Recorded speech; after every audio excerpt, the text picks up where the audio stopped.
are many agencies meant to protect the security of their nation's citizens. But when there's a crime in this land, only one group can set the story straight. The Happily Ever After Agency is a secret organization dedicated to giving every story a happy ending. Ow! Broken nail. Now, you would have figured right after the first Hoodwinked, you'd be like, all right, where's the next one?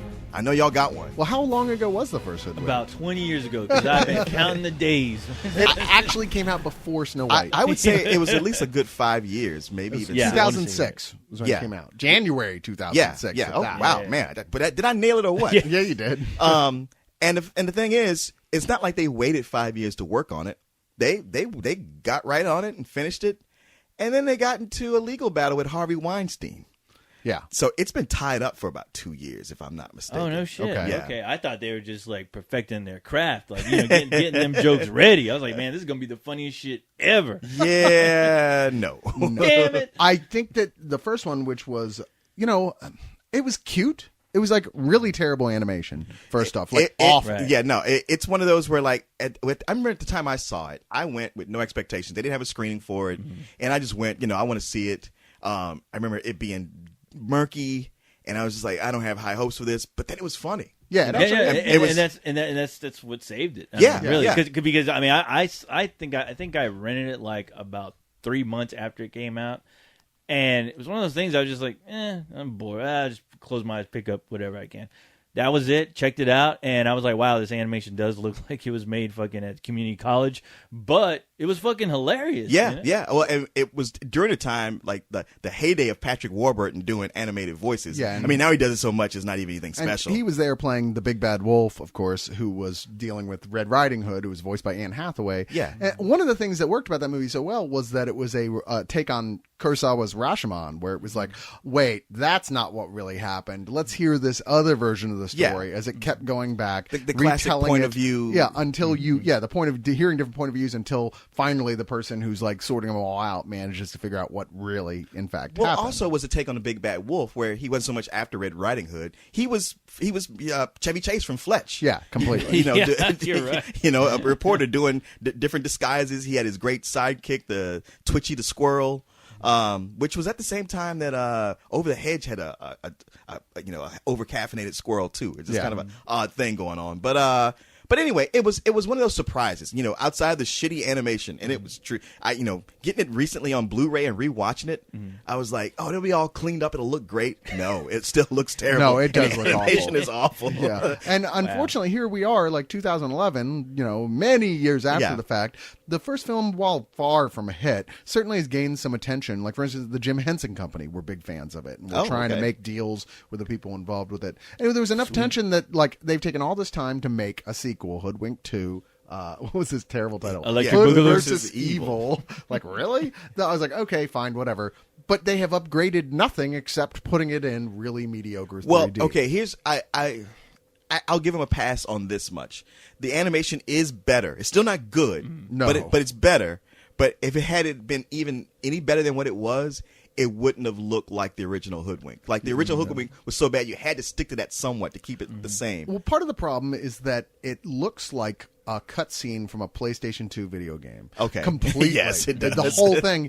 And it moves like the playing of a PlayStation 2 video game all the way through it. I can't believe that this wasn't just a game. It's funny because they excuse it in the notes from the Blu-ray, how they say like, no, we were going for this look that was less like animation and more like the Rankin Bass Christmas specials that was stop motion dolls. And it's like, you look at it like, guys, that's not what it looks like. Whatever. Yeah, it looks like it looks just like you said, community college, like some students from community college put it together. And this is not much better. But hey, you know what? We were able to forgive the animation before, and We still did forgive it this time, because it's right? funny. I mean, it's like watching Beavis and Butthead. I'm not going to be the asshole going, if only this animation were better. If only it was Disney quality. Except this does not have the jokes to carry it. It's dog shit. Oh, It's so not funny. For one thing, the plot is not anywhere near as interesting. No. You've already got the characters set up, except this time it's Hayden Panettiere playing Little Red Riding Hood. I think Panettiere. See, it just makes me think of her panties and I feel dirty. so I just trying to say the cheerleader Just from think about the Hero. cheerleader's panties. Come on. She's red this time instead of Anne Hathaway. And not that it makes a big difference. And they all work for a spy agency that's run by the frog character.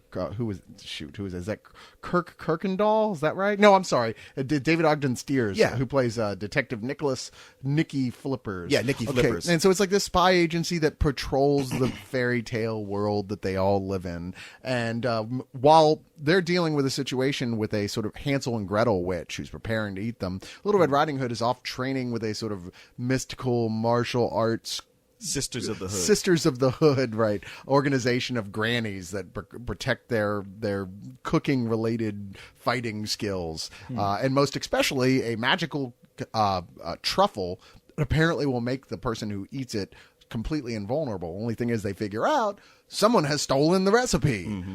So of course she has to go back, and this all ties in together. Granny's been kidnapped. You got to save Granny. You got to get the recipe back. Yeah, and save Hansel and Gretel. And the thing is, it's all actually very, very straightforward. There's no twists or turns that are unexpected like there was in the first one. The Big Bad Wolf is much less of a Fletch character in this one, and kind of just a wise ass, really. Well, they've made them all secret agents. Like before, Nicky Flippers was just a detective, but now he's the head of a spy organization, HEP, to deliver guarantee happy endings ever after, or happy ever after, something like that.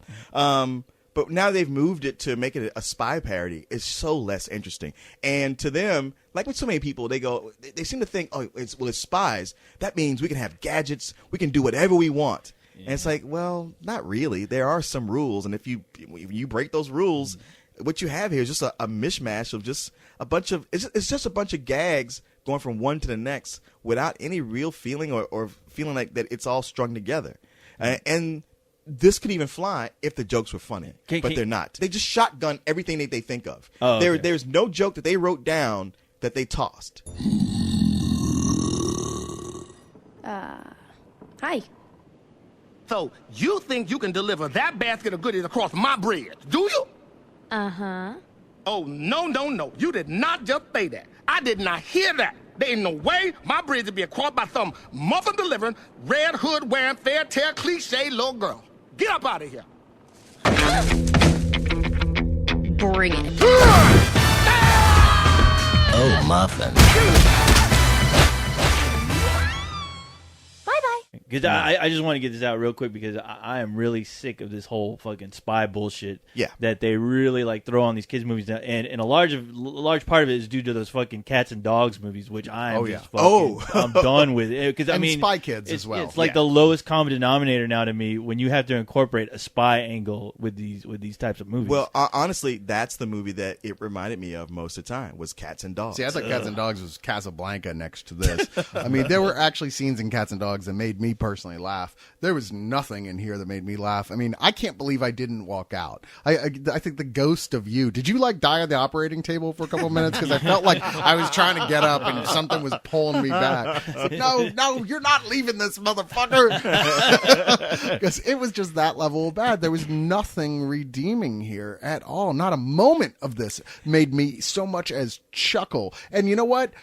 I love Patrick Warburton. I love when he's playing this type of character. He's like one of my favorite voice actors right now. And wow, they didn't give him anything funny to say. It feels over-calculated. Yep. Every bit of it feels like so self-aware. I mean, not even in a meta sense, and the sort of like over-analysis of pop culture where they are like, okay, well, we have to reference this, and now this has to reference that. And you're like, no, it really doesn't. Just make an entertaining story. Make these characters where we give a shit about them. I mean, if they're going to give them something funny to say, it's got to be because it's actually funny in relation to the situation. Let me frame this for you. Not only do they throw in so many pop culture references that they do the say hello to my little friend joke, yeah, but they do the yippee-ki-yay motherfucker joke. twice. Yeah. It's like you don't even realize that you've already done this. You throw it in again. They have a mobster character in there at one point who's the giant from Jack and and it's Brad Garrett doing the voice. Yeah. He's probably like the best voice actor in this whole thing. But this is the type of movie that feels it really needs to do the "Are you talking to me? Are you talking to me?" Do they not realize? No, I'm sorry, it's not that. Do I amuse you? And I'm like, am I a that's clown? the one they do. Yeah. Do they not realize? I get the cliches mixed up. Yeah. Do they not realize it's 2011? Clearly they don't. Yeah. I mean, even if it was 2006, it would be way, way, way past the time that it was cool to make those jokes. It's written on a level for kids who are way too young to know any of what they're talking about. Yeah, in which case, why don't you just put them in front of a fucking aquarium?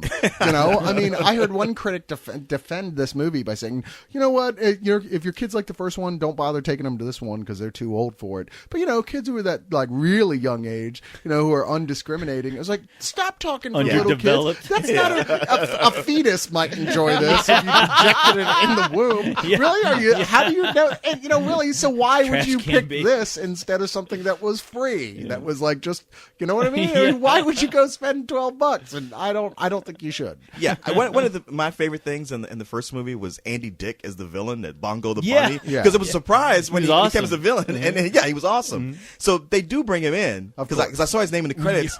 I'm not surprised by that. But well, it's weird how this movie has all the credit actors, like, on a black screen come up before the actual movie. Yeah, like I've never seen a movie do that before. It says the title, and then it's like featuring the talents of, and then shows each actor and who they're playing. And maybe they saw the movie. Okay. Maybe they saw the movie and they're like, you know what? Nobody's getting out of this. Put our names up first at least. Well, there's a hell of a lot. There's a hell of a lot of talent in here altogether. I mean, you've got Glenn Close, Andy Dick, Martin Short, David Ogden Stiers, Bill Hader, Amy Poehler, Joan Cusack, Brad Garrett, Wayne Newton, Cheech and Chong. Oh, that's right. Heidi Klum. Yeah. Why? I don't know Klum. why. Klum. Is it Klum? It sounds like something you go. Well, she's German, so okay. I got some. Sounds Klum like something in my I'd throat. bang. Well, it is kind of funny that they have supermodel Heidi Klum play a character named Heidi, who's a big fatso. Yeah.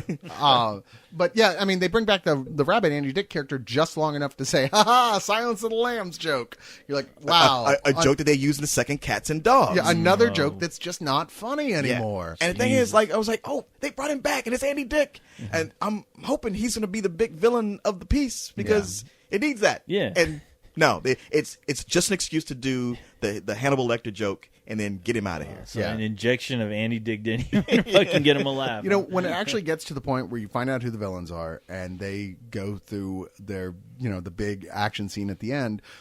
I know this seems weird complaining about this with everything else that was bad, but the idea is that they're like gigantic. They're like, it's like a city destroying type thing, except when the film feels like it, they change size drastically. Like at one point, they're the size where their heads bump into the ceiling of the room that they're in.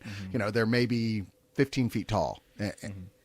In the next scene, they're like 35, 40 feet tall, and then they're small again. And just, come on, man. Yeah. This is the type of way that this is written, and this is the type of way this is shot. Nobody gave a shit. Yeah, they were actually so impressed with their own jokes, which their jokes are just references. Let's get that straight.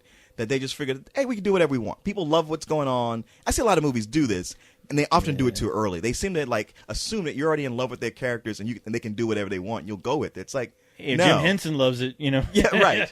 Right. From the grave. Yeah, from the grave. Although, Cyrus, because he's evil now. Like where everything else was a reference, there's this one that I was like, I wonder if Cyrus appreciated this, where it's like, wait, genetically modified German children? I did not see that coming. I was like, it wasn't enough. Yeah. I just groaned. I was like, wow, they found a way to work Nazi in here. Oh, if they had gone deeper into the Nazi thing, I would have actually probably appreciated that. But the thing is, this movie also has no balls of any kind. No. I mean, it's like anytime there's a bit that could turn into something funny, they just cut it off and go back to the same old mediocre references that were old 10 years ago. Yeah. And sure enough, this is by people who are more associated with doing kinder, gentler stuff, so to speak. Like one of the guys' has done videos for Christian rock bands because that's kind of his thing. If that tells you anything at all. Dang. Yeah. He makes awesome music. I'm sorry, which Christian rock band are you talking about? Striper, dude. You too started as a Christian rock band. Did they? Yeah. I'm not saying bands that are Christian. That's fine. There's lots of those. I'm saying bands that their whole gig is we're Christian and proud. Woo! I guess you two Jesus rock. skirted that, but they were quick to like, hey, we're all about Jesus and give praise to the Lord. Right. Then those checks start rolling in. They're like, well, he's our co-pilot. I'm sure he's out there somewhere. He didn't actually write the songs.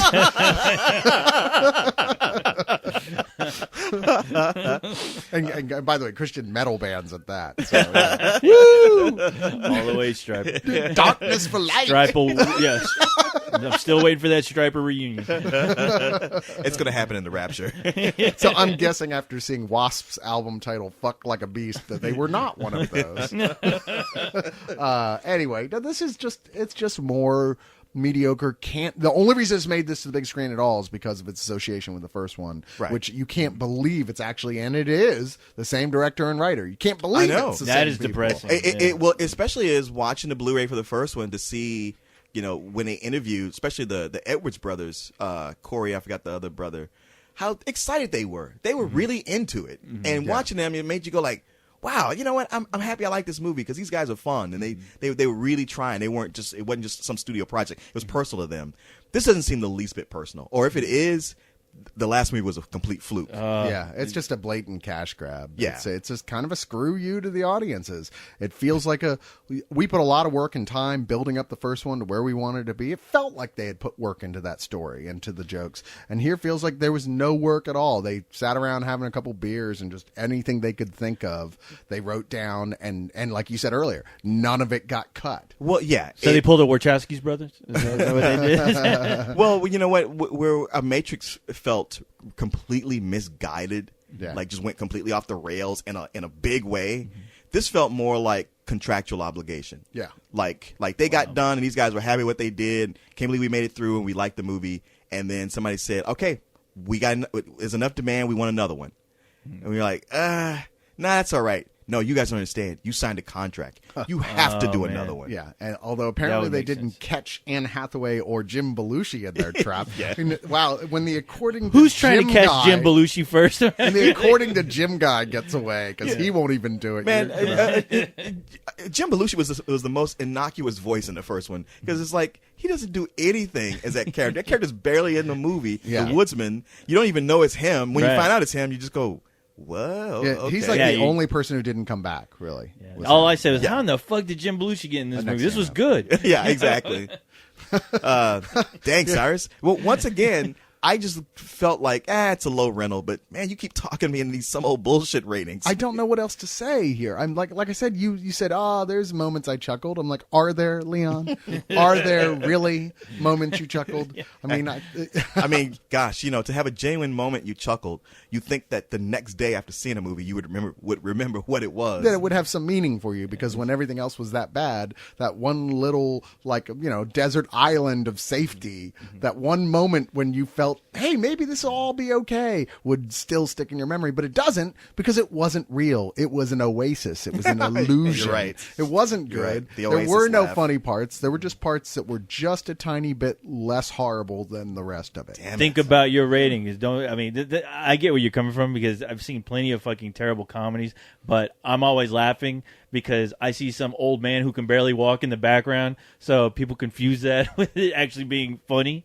You're right. Think about that. You bring me back to the pod race in Phantom Menace, where people came out going like, "The pod race was awesome." Like, no, it wasn't. It wasn't. That it was like the one moment that wasn't utter shit. It was like after a long, boring hour, something finally happened, and you got excited. And you thought that was the whole movie. But if you go back and look at that pod race, it's pretty goddamn dull. It is pretty dull, yeah, and it's with the most irritating announcer guy. Yes, and I was like, "Stop it! Just stop trying to tell jokes, George Lucas, because you're not good at them." Yeah, it's a race that has ultimately there's no consequence to it. There's no emotional consequence. It's like, why are we even doing this? I tell you, it's like we just reviewed before this Dylan Dog, which we gave us some old bullshit too. All right, and that is completely fair review for that. And yet I liked this so much less than that. Wow. It never made me angry per se. Right. But I feel like I can't even give it a fuck you because I was never pissed. I was just bored out of my mind. But I tell you, half the audience walked out of this film. Really? And I'm talking including families with little kids. They were just bored as shit, and they just left. Are you sure they didn't shit their pants? No, well, that happened. It would have been like 20 people. 'Cause seriously, they just were like, "Nah, fuck this," and left like about half hour in. It's like, wow, I would if Leon's ghost was couldn't keep pulling me back into my seat. I never You're thought gonna about smell this shit. You ain't going nowhere, You're gonna motherfucker. like this. I guess I never thought about walking out, but I did have that feeling like I wish this would just be over. I wish they would just wrap it up and end it. Yeah, anything. I don't care at this point. Yeah. Seriously, they all die. The end. Okay, they all get happy. The villains have a change of heart. Whatever it takes. It doesn't matter. There's nothing you could after about the 30-minute point. You realize there's nothing that can be done to fix it at that. Yeah. After that, it's over, and it does get worse. Keep in mind it does. So if you're ignoring our advice, you go see it, and you're at that 30-minute mark. You're like going, well, it might still get funny at some point. It doesn't. Get out now while you can. Yeah, I'm sure you're probably at a Metroplex where there's other movies showing. Yeah. Just get up and go into one Just of those. walk into one of the others. But I heard Jim Belushi's in it. No, this is a low some old bullshit. This Damn. is at the lowest tier, right? I Not quite give it a fuck high you. some old bullshit. Do you? Yeah. I don't think I've ever been high enough to give this a rental. That's for sure. I think both of you guys are high for calling it low and high. The problem, see, I would give it a low rental, but it breaks your heart. it could have been something, Charlie. You're breaking my heart telling me this because I was honestly looking for this is another movie I was planning on going to see today, and just because it was playing a little too late before we did this. But the thing is, I was really pumped, man, because I really wanted to go back and revisit that first movie because it was one of those movies where you're like, wow, I haven't really heard too much about this film, and I really don't hear anybody talking about it. But watching it, it was like for me, it was like finding a rare gem. Yes, when you're just like, man, why is this film not as popular as it should be? You know? Yeah, and it sucks that the second one. Stinks. Yeah, when you watch this one, it is everything you thought that first one would have been. Mm-hmm. I would argue that almost every single one of those movies where they are that weird little gem you have to uncover because they're not wonderful, but they're wow, this is surprisingly good when you think it wouldn't be. That almost nobody knows about. Almost all those that have sequels, the sequels are just fucking abysmal. That's true. Yeah, it's weird luck thing for those movies. You know what? Yeah, it's funny because I got that with Agent Cody Banks, where it was like this movie's gonna be terrible. After Spy Kids, I don't want to see this. And it was like, wow, it's actually got a brain to it, and it's these jokes are genuinely funny. I'm falling for this movie. Second one came out. Wow, complete dog shit. That's why I'm really grateful they never made a sequel to Sky High. Oh yeah, you're right. I just keep thinking, man, I hope they never fucking make a sequel to Boondock Saints because, man, what's going on? What are you telling me? Sequel to the Don't tell him. Don't tell him. What? He's not ready for it. Where's it at? Co-host, maybe we should go for a walk and have a conversation. What are you saying? What are you talking about here? I don't get these riddles. I was always afraid this was going to happen. Look at the rabbits, George. Get ready. Rescue Team Alpha. Moving. You swine. For the sequel. That's not good. That's 3 default. Hoodwinked 2. Good versus evil. What's that smell? Perhaps the children are nervous and need to release a little tension. That's natural. Man, that is strong. Wow.